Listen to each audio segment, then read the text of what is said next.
But anyways, let's see here. We have the last trig thing here from this portion of questions that we asked, right? So from these questions that we asked, you can already see that what we have to deal with here is something that is not too crazy, I hope. But let's not judge a book by its cover. Well, but I mean, by the way it looks, it might look a bit crazy, but let's see. Let us see what we can do.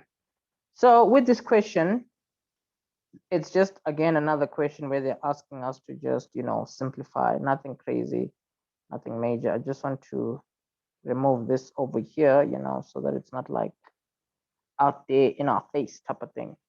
So with what we have now, we need to be careful, because like fractions are always very discriminated. It's sad. If fractions were erased, oh no, okay, never mind. Yo, that just escalated so quick. I'm sorry. Never mind.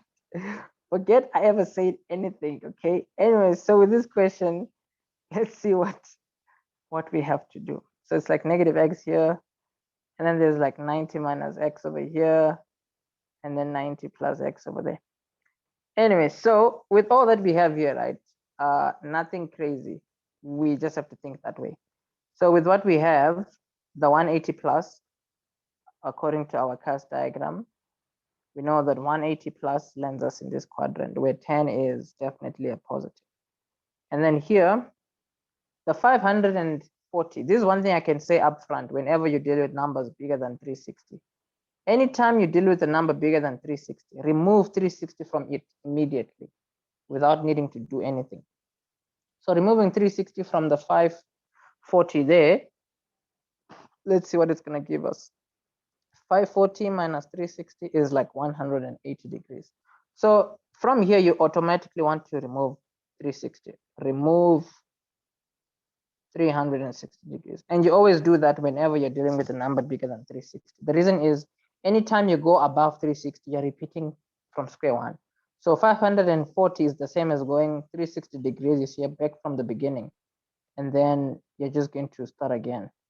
So anytime you're dealing with anything higher than 360, just remove 360. So this here is just going to be cos 180 degrees plus x, of which this now in your Cartesian, in your cast diagram, 180 plus lands you in this quadrant where only 10 is a positive. So you know that this is just going to come out as a negative cos x.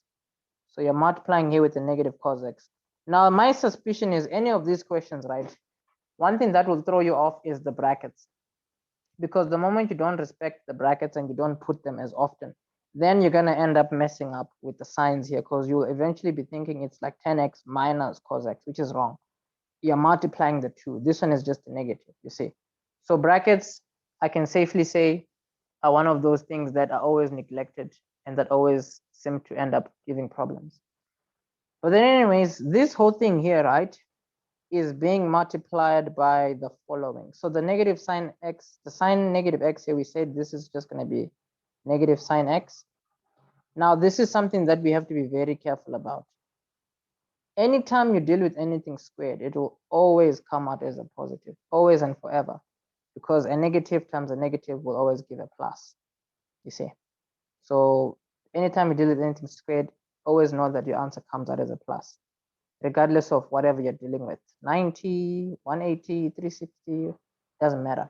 But then the issue of saying from 90 it becomes a cos, that still remains. So from 90 and sine, you're going to end up with a cos here, cos x squared.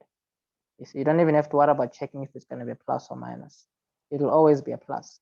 And then because you're dealing with 90 here, and you're dealing with sine, this is going to become a cos. At the bottom here, 90 plus is 90, right? And then you plus an angle. So you're going to end up in this quadrant where sine is a positive.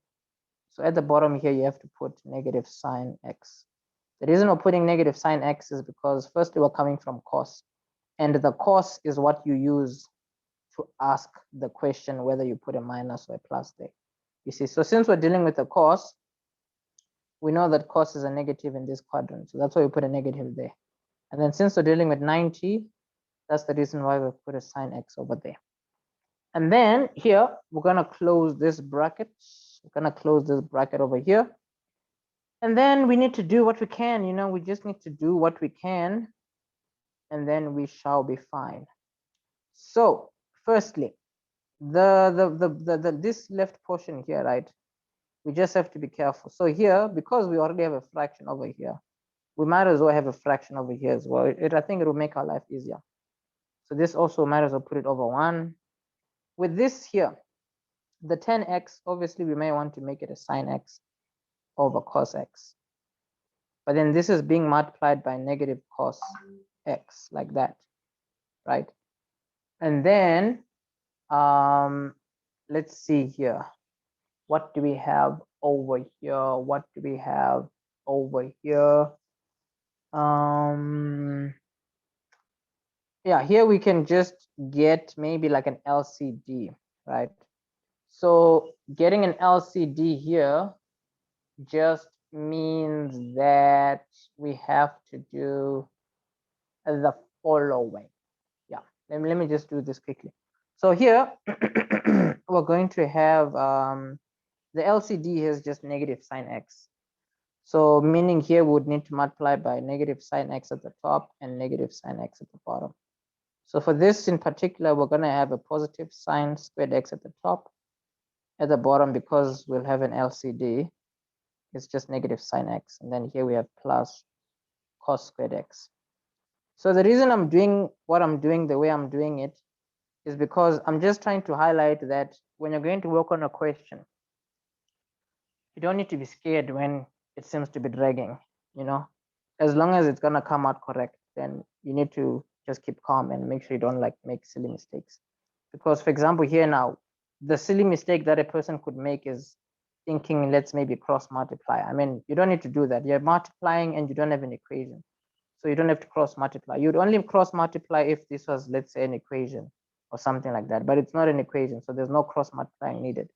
This is just at the top, this is at the bottom. So the cos x there cancels the cos x there. And then here you just have negative sine x over 1. And then here, this is just going to be a 1 because of the square identity, because sine squared x plus cos squared x is just a 1. And then now we can see sine x times 1 is just negative sine x times 1 is just negative sine x. And then 1 times negative sine x is also just negative sine x. And then the final answer here is just 1, because everything is going to be what? Oh yeah, something divided by itself will always be a 1. So I think that one sorts out the trigonometry side of things. So if there are any questions, you are welcome to ask. If there are no questions, then we shall move on to other grade 12. No. There's a question that was sent in the group. So if there are no questions, then we will move on. And then there's no problem. So are there any questions? No, yes, maybe, I don't know. If there are no questions, we can move on. So let me do this. Excusez-moi. Yeah, so let me just bring up the question from the group and then we can carry on. Do this here.